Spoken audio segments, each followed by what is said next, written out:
राजमाता को जब पता चला कि आम्रपाली ने आने से मना कर दिया है तो उन्हें इस बात से ज्यादा फर्क नहीं पड़ रहा था, क्योंकि वो चाहती थी कि आम्रपाली आने से मना कर दे और राजमाता सम्राट को बता सके कि उनके सैनिक भेजने के बावजूद भी आम्रपाली जानबूझकर नहीं आई।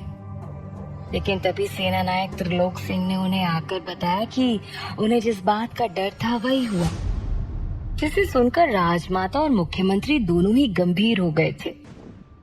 मुख्यमंत्री वसुदेव ने संदेह भरे स्वर में पूछा, तुम्हारे कहने का मतलब बीमारी से तो नहीं? सेना नायक त्रिलोक सिंह ने हाँ में सिर हिलाया और राजमाता की तरफ देखकर कहा, पास के गांव से आज सुबह ही एक सैनिक लौट कर आया था, वो इस बीमारी की चपेट में है। तो राजमाता ने पूछा, इस वक्त वो है कहाँ? त्रिलोक सिंह कहने से थोड़ा हिचकिचा रहा था, उसे जवाब देने में थोड़ी देर हो रही थी, इसलिए राजमाता ने चिढ़ते हुए कहा, अब बोलोगे भी या बोलने के लिए किसी शुभ मुहूर्त की प्रतीक्षा कर रहे हो? राजमाता के सब्र का बांध फूट रहा था, इसलिए त्रिलोक सिंह ने जवाब दिया, राजमाता वो सैनिक इसी महल में है। ये सुनकर राजमाता और मुख्यमंत्री वसुदेव दोनों की आंखें खुली की खुली रह गईं। मुख्यमंत्री वसुदेव ने तुरंत इधर उधर देखा और रहस्यमयी ढंग से त्रिलोक सिंह से कहा, वो इस वक्त कहाँ पर है और इस बारे में अभी महल में कितने लोग जानते हैं? त्रिलोक सिंह ने झट से कहा, फिलहाल उसके साथी के अलावा और हम तीन के अलावा इस बारे में कोई नहीं जानता। जैसे ही त्रिलोक सिंह ने बताया, राजमाता ने तुरंत फैसला लिया और कहा, उस सैनिक को तुरंत किसी ऐसी जगह लेकर जाइए जहां पर किसी दूसरे व्यक्ति पर वो बीमारी ना फैले, और ध्यान रहे ये बात हमारे अलावा किसी दूसरे व्यक्ति के पास ना जाए। उस सैनिक के साथी से भी बोल देना, यदि ये बात महल में फैल गई तो सब डर जाएंगे और ऐसा हम हरगिज नहीं चाहते। राजमाता की बात मान त्रिलोक सिंह वहां से जाने लगा, लेकिन राजमाता ने एक बार फिर उसे रोकते हुए कहा, और हाँ, वो सैनिक महल में किस किस से मिला है और कहाँ कहाँ गया है, ये पूरी जानकारी निकाल कर लोगों को जांच के लिए राजवैद्य के पास ले जाओ। त्रिलोक सिंह वहां से चला गया। इसके जाते ही राजमाता ने मुख्यमंत्री वसुदेव से पूछा, इस बीमारी की वजह और उसके उपचार के बारे में कुछ उपाय सामने आया? तो वसुदेव ने कहा, क्षमा कीजिए राजमाता, लेकिन सुनने में मिला है कि देवी आम्रपाली के बताए हुए उपाय उस कबीले में कारगर साबित हो रहे हैं, इसलिए अब हर कोई वही उपाय अपना रहा है। ये सुनकर राजमाता भड़क गई। उन्होंने कहा, आम्रपाली क्या करती है हमें इससे मतलब नहीं होना चाहिए, बल्कि हम क्या कर रहे हैं हमें ये देखना है। और जहाँ तक हमें समझ आ रहा है कि हम कुछ भी नहीं कर रहे हैं। मुख्यमंत्री वसुदेव, आपके पास आज की रात तक का वक्त है। हमें इस बीमारी का तोड़ किसी भी परिस्थिति में चाहिए, समझ गए आप? अपनी बात कड़े स्वर में कहकर राजमाता वहां से चली गई और फिर उनके पीछे से मुख्यमंत्री वसुदेव भी निकल गए। राजमाता सम्राट का हालचाल लेने उनके कक्ष की तरफ बढ़ रही थी, लेकिन वो अनजान थी कि जिस बात को वो महल में फैलाने से रोकना चाहती है वो पहले ही आधे महल को पता चल चुकी है। उस सैनिक ने घबराकर बाकी सैनिकों से भी बोल दिया था और वो बात सेनानायक त्रिलोक सिंह के उस सैनिक तक पहुंचने से पहले ही कई सारे लोगों तक फैल गई थी। दास दासियां अब घबरा गए थे और इसलिए आधे से ज्यादा दास दासियां महल छोड़कर जाने लगे थे। राजमाता सम्राट के पास उनके कक्ष में पहुंची तो उस वक्त राजवैद्य उनके पैर की मरहम पट्टी कर रहे थे। सम्राट अपने बिस्तर पर ही लेटे हुए थे। राजमाता को देखकर सम्राट तुरंत उठने लगे। अरे नहीं पुत्र, आप आराम कीजिए, आपको उठने की आवश्यकता नहीं है। ये बोलकर राजमाता ने सम्राट को उठने नहीं दिया, बल्कि राजवैद्य से कहा, सम्राट का स्वास्थ्य कैसा है अभी? तो राजवैद्य ने कहा, राजमाता, सम्राट अभी ठीक है, लेकिन उन्हें अभी भी 2 दिन तक बिल्कुल ही नहीं चलना है। इतना कहकर राजवैद्य वहां से चले गए। राजमाता भी इस बात से संतुष्ट थी कि सम्राट अभी बेहतर है। राजवैद्य ने जैसे ही कक्ष से बाहर कदम रखा, सम्राट ने राजमाता से पूछा, आपने कहा था कि आप आम्रपाली को महल बुला लेंगी, क्या वो वापस आ गई और इस बीमारी का कोई उपचार मिला? राजमाता जानती थी कि सम्राट ऐसा सवाल अवश्य पूछेंगे। उन्होंने आम्रपाली के बारे में बता दिया कि उसने आने से इनकार कर दिया है और खुद लोगों की सेवा में लग गई है। ये सुनकर सम्राट को आम्रपाली की अब चिंता होने लगी थी। इससे पहले वो कुछ बोल पाते, राजमाता ने कहा, जिस वक्त उसे अपने प्राणों की चिंता करनी चाहिए उस वक्त वो लोगों की चिंता कर रही है। किसी भी राज्य की रानी बनने से पहले उसे ये सीखना होगा कि यदि वो सुरक्षित रहेगी तभी वो लोगों को सुरक्षित रख पाएगी। लेकिन वो कोई राजकुमारी थोड़ी ना है जो उसे पता हो। ये बोल के राजमाता ने सम्राट को समझाने के लहजे में कहा, पुत्र, एक बार और सोच लो, क्या तुम सच में उसे विवाह करना चाहते हो? यदि उसकी यही स्थिति रही तो एक ना एक दिन वो हम सबको ले डूबेगी।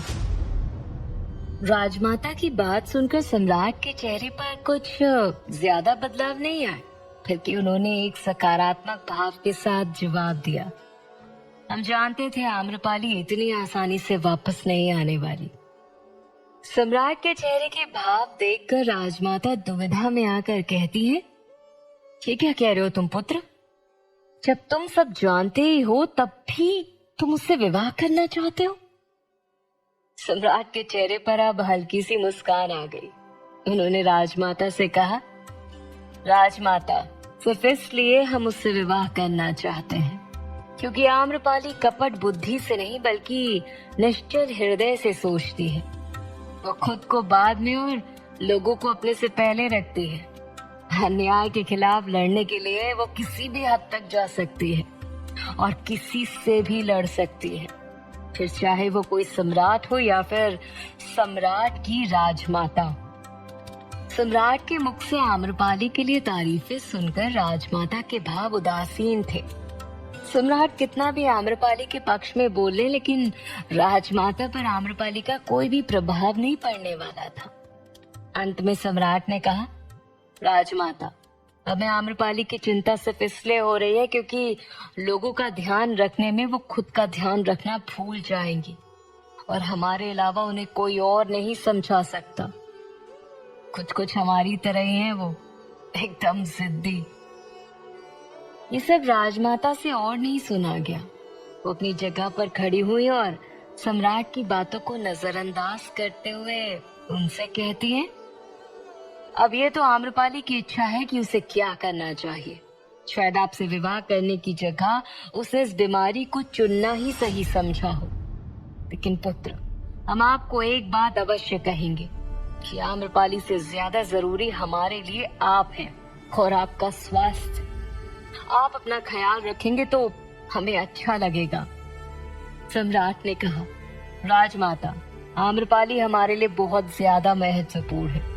खैर, हम आपको ये सब क्यों बता रहे हैं?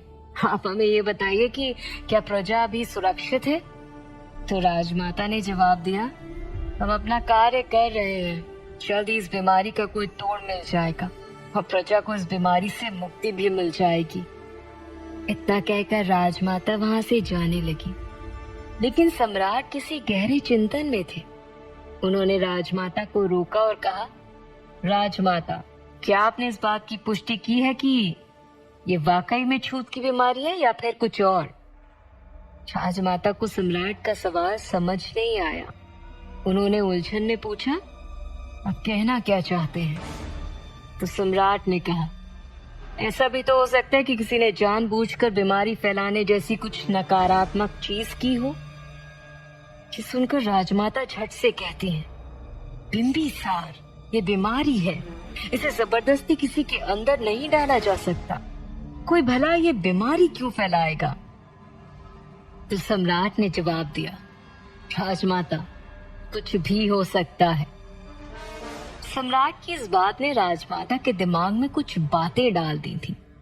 उन्हें आश्वासन देकर राजमाता वहां से चली गई। लेकिन सम्राट के मन में अभी भी एक चिंता बैठी हुई थी।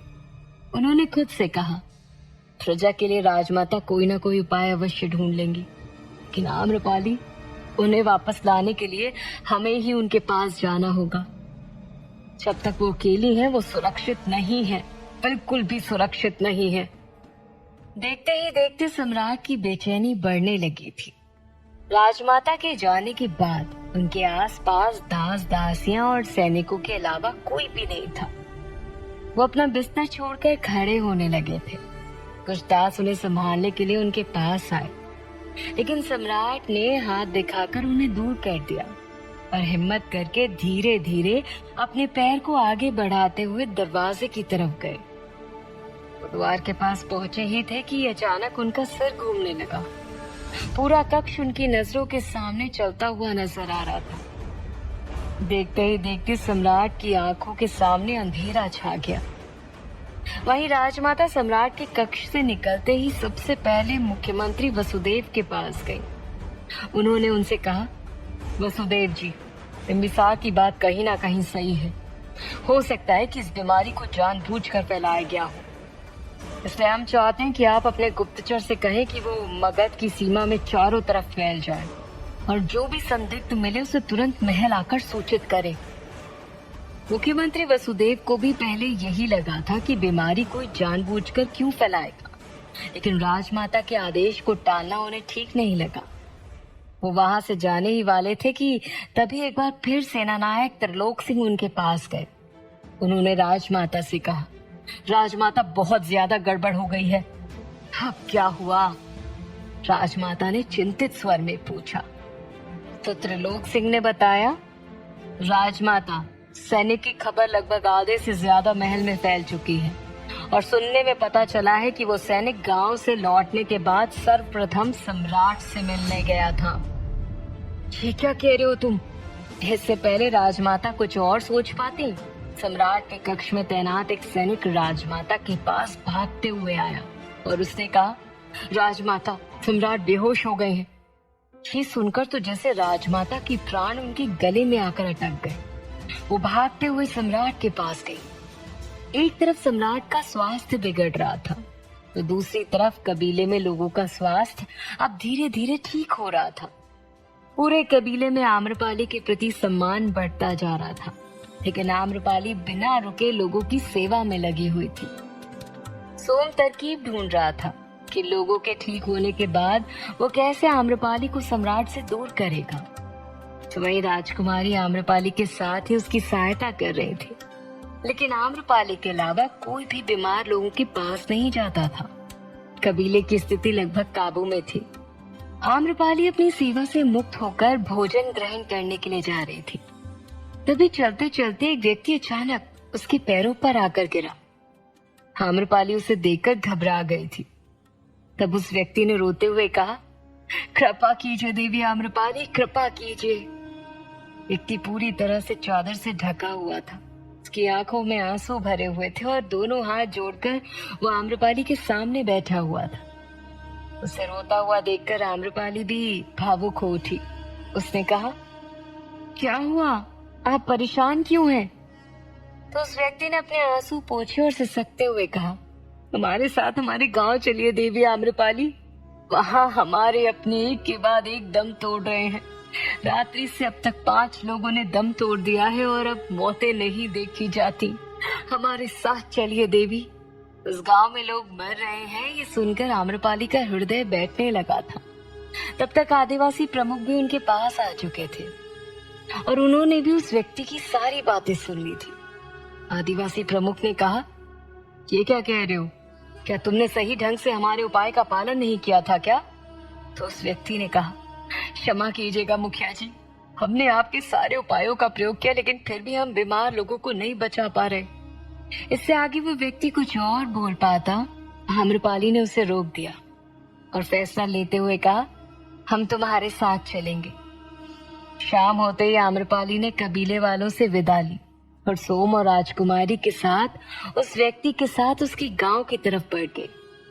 इधर राजमहल में कुछ देर बाद जब सम्राट की आंखें खुली तो उन्होंने देखा कि कक्ष में सभी उनसे दूर खड़े थे। सबने मुंह पर काले रंग का कपड़ा लपेटा हुआ था। राजमाता भी उनसे 10 कदम की दूरी पर थी। सेनानायक त्रिलोक सिंह और मुख्यमंत्री वसुदेव भी वहीं पर थे। लेकिन दोनों रानियों का कुछ अता पता ही नहीं था। सम्राट कुछ बोलना चाह रहे थे, लेकिन राजमाता ने उन्हें शांत रहने के लिए कहा और खुद कहा, पुत्र आपको ज्वर है, आपको चक्कर आ गए थे। सम्राट बेसुध स्थिति में थे, लेकिन फिर भी वो आम्रपाली को नहीं भूले थे।